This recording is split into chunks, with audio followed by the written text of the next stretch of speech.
Yesterday I didn't do a reading because I had to prepare my apartment for people to see if they want to rent it and stuff. So I took up the morning and stuff, so I didn't do one.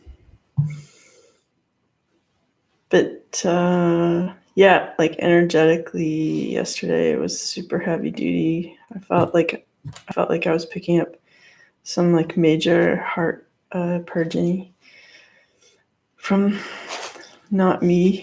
Like so I think for some people it was like rough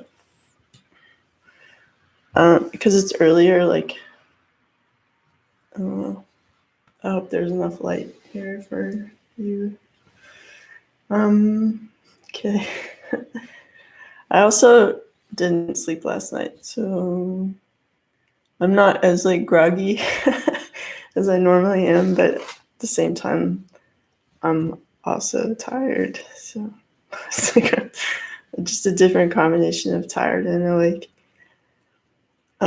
Okay, so in my own deck, we have this card,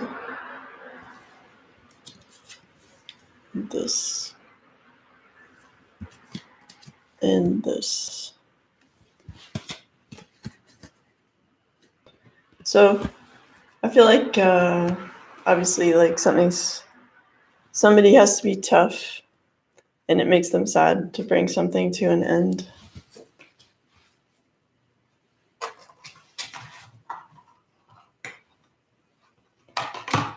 Because it's, seems like it's go time, and this is the one card that wanted to come out of the Hermetic Tarot, the Magician. I like the descriptions in the Hermetic Tarot, so I'm just gonna read that. Magician's like, okay, there we go.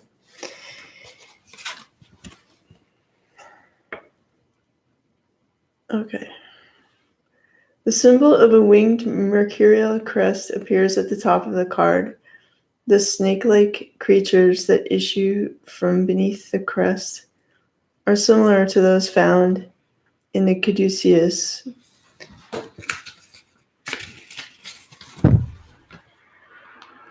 held by the radiating figure of Mercury to the left of the card. The magician is seen as a communicator with the gods. Sorry. It's like hard. Okay, wait, just a second.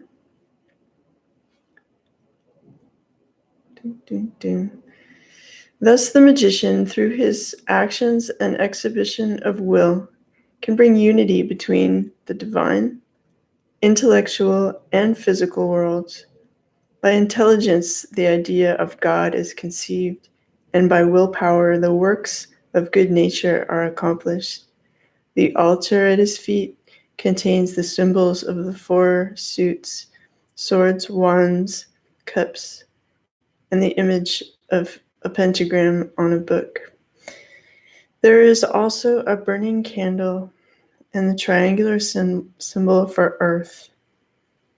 The picture of Mercury appears to radiate before him. The meanings are wisdom, skill, adaptation, originality, and self-confidence.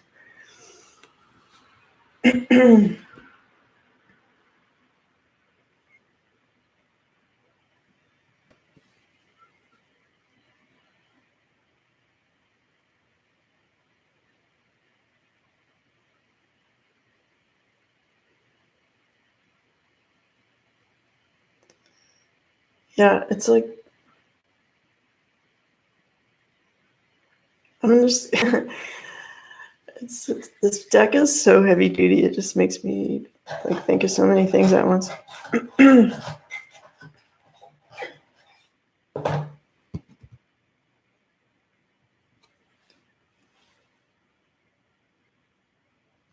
It's like mastery, but at the same time, I'm just gonna look at it.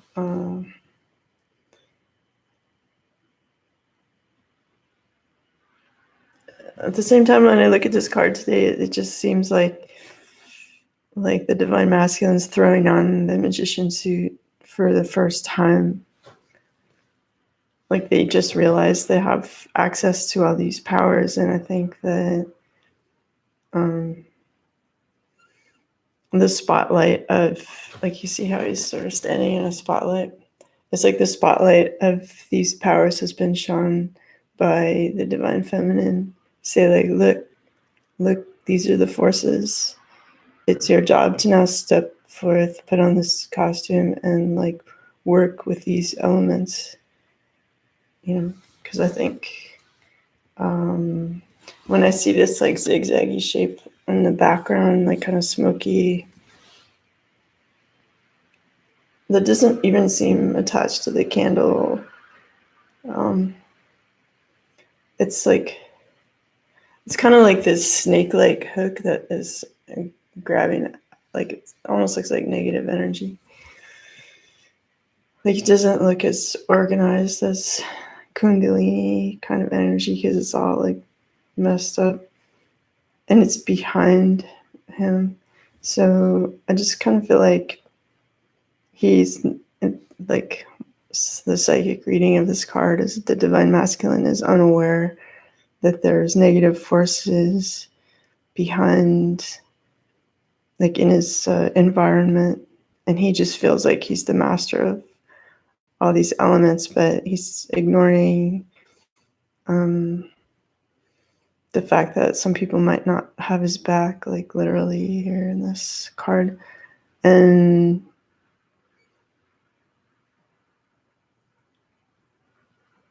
it's like he's striking a pose of like power and like working with these elements, but it seems rather theatrical at this point. And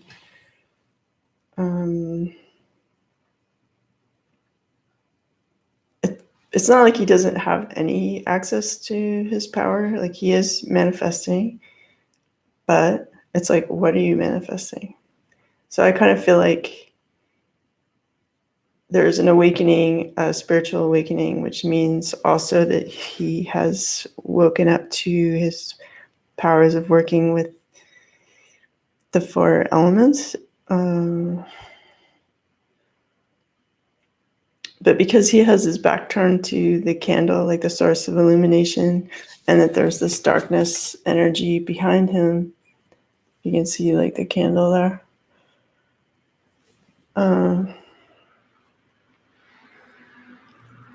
I feel that's significant. And also like it's overkill. Like it's almost like the costume is too big for him and he hasn't grown into it yet because it's all like too drapey on his feet. Like realistically walking around in that you'd trip, right?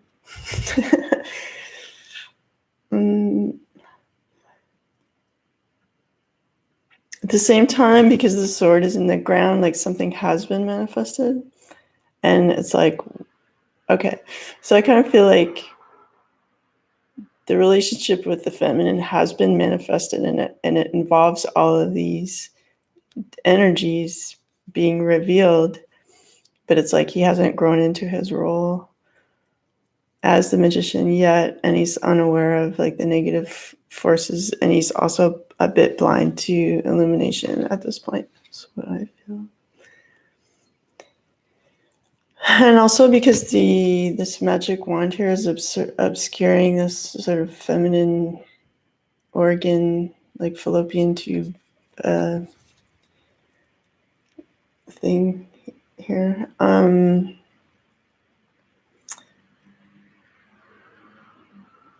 Okay, sorry, it's like so many ideas pop into my head when I look at the Hermetic Tarot. Okay, because it's obscuring half of it there. It's kind of like, I don't think that he really sees how he's interacting with the feminine energy. So like he's sort of blasting it with his power, and by not like embracing it or respecting it, I guess I want to say, he's focusing too much on communication, which is like the biggest element here of Hermes. So it's cool that you have access to working with these energies, but like I said, there's some stuff going on that requires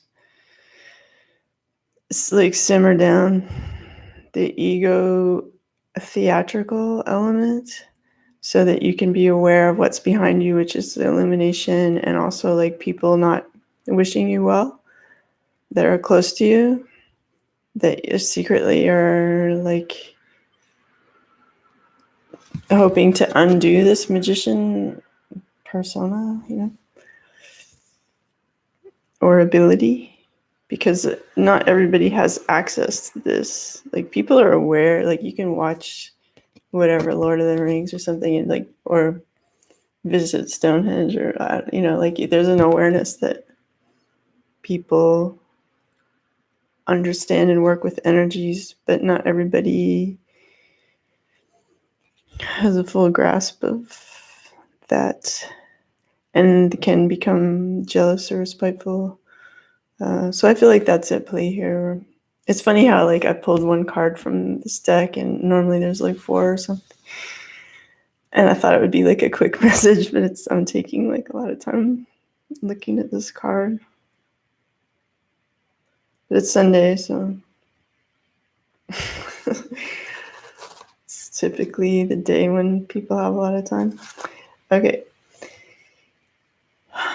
But like when seen in combination with these cards from my deck, because we got the shark, the sad, like letting out of emotions, and the death of something. It's like this sort of almost teenager energy of becoming the magician is like stepping into your power so that you can have the strength to like cut something off, even though it's going to cause a lot of emotion,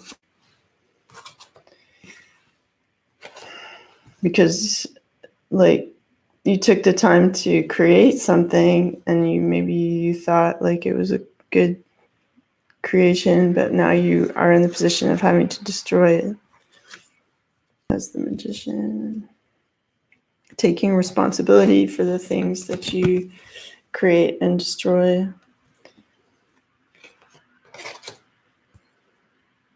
Instead of just seeing things as random. All right. I'm just wondering. Wait. Okay, whatever. Okay, I got 2 crystal cards. This serpentine transformation. My life is transforming at the perfect time in the most powerful way. My life is transforming at the perfect time in the most powerful way. And rhodochrosite, self-acceptance. I fully accept myself and know that I am worthy of great things in life. So it's like you've checked in with yourself and you know it's time to transform, which is like in line with the magician card and those other ones, because like this definitely transformation.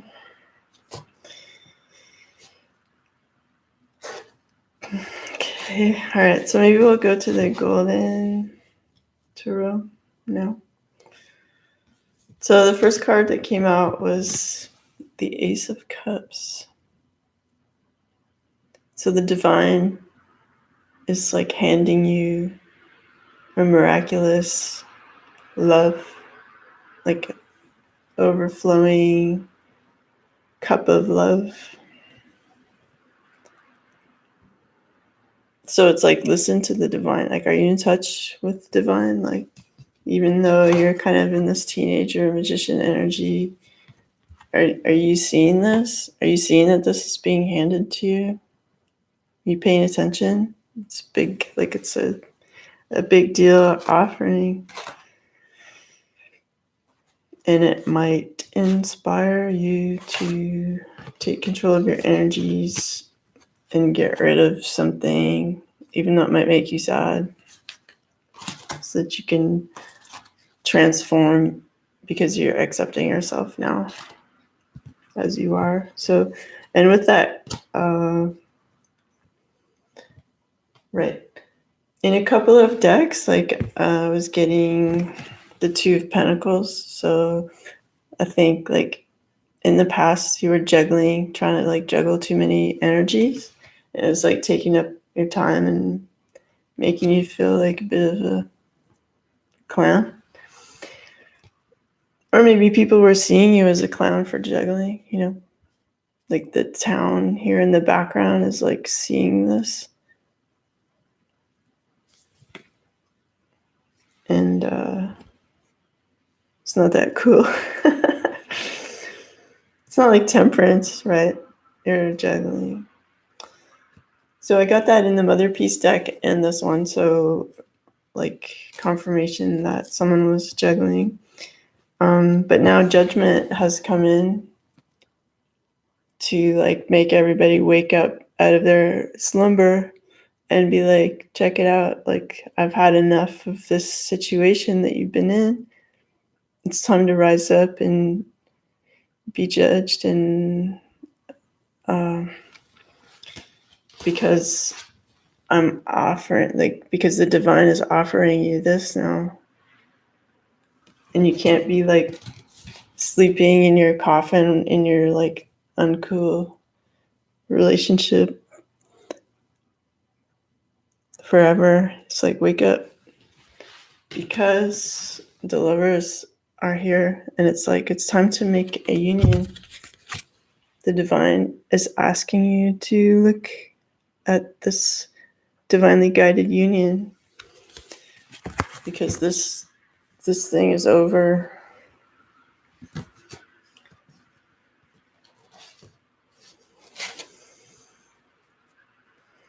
And then in the Tarot of Sexual Magic, we have the Nine of Wands, the Five of Wands, and the Stars.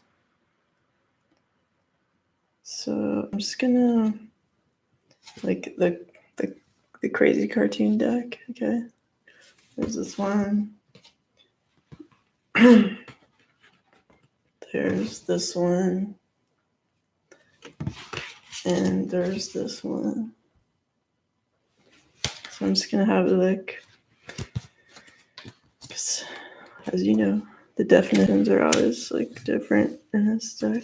So I'm curious about, because the stars, like major arcana, it's like really happening. What do we got? 17. Okay, the magic of the union. An action aimed at attracting with no obligation brings serenity and relieves the soul of pettiness. It's only a romantic invitation to love. The rest will come spontaneously.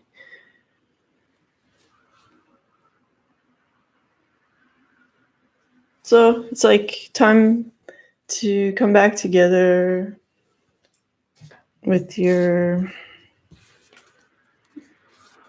divinely guided relationship in a mellow way, just to enjoy each other's company and to not have like super big plans right off the bat. Like, just take the first step and spend some time and in a romantic way to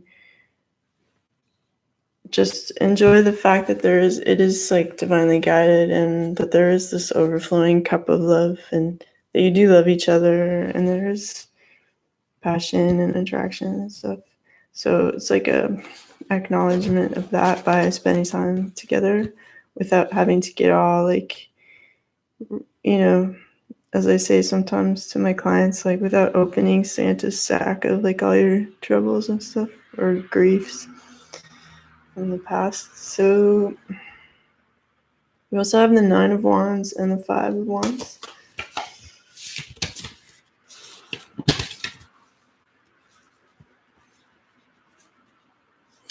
The Five of Wands, the one I have to use my finger on. Good luck and happiness are not always for and only for ourselves, but can be passed on to others, expecting that someone will give them to us in the future. And then the other card is the Nine of Wands. When a situation is suspended or blocked by doubt, you must hurry to resolve it because it cannot go on forever. Yeah, so I think like in the past, there was like the juggling and the third party relationship, but it's like, don't wait forever to have this come back together in this divine union, because spirit is letting you know about it, and it's time for you to step into your magician role and use your strength and energies, all the energies, to be like a shark and bring the situation that's not really true or good or divine to an end, even though it may cause emotion. And because you're called to like spend time in a non like let's go back to that. Yeah, action, like the action of coming together aimed at attracting with no obligation, brings serenity and relieves the soul of pettiness. So yeah, all the like little petty griefs you have maybe about this person will just, by spending some time together, will be relieved, because you don't have like an agenda necessarily in your meeting other than you want to come together. And then okay. Excuse me, I think it's dry in the apartment because it's winter and the radiators are on. So we have Temperance, the Five of Discs, and the Hanged One. And also I got the Hangman in 2 decks.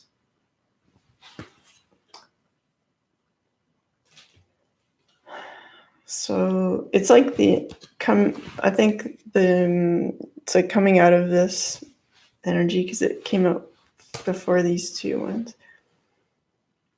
Coming out of contemplation and that feeling of suspension and just thinking about stuff, you're just going to get down to business and start being productive in the matter and balancing your energies and passions and will and like all the forces, like kind of like the magician, like in this case it feels like the forces are overwhelming, like a bit like this, but yet you accept the fact that like you're in the forces, so it's like it's okay if you cry, because you need to balance these energies, need to make it right, and that takes some like focused, quiet effort to come forward and make the time to spend time without being petty, because like judgment has called on you getting out of like a dead kind of situation. And when spirit comes knocking, it's like hard to ignore. So, and being given this opportunity of like overflowing, abundant like God-given love, so that you can have like true love, true partnership. Like that's pretty awesome. So it's worth stopping this clownish behavior in front of everybody, like juggling people, and cutting out this like weird third party energy, because it's time for transformation, because you have more self-acceptance and self-knowledge now, because you understand like, oh,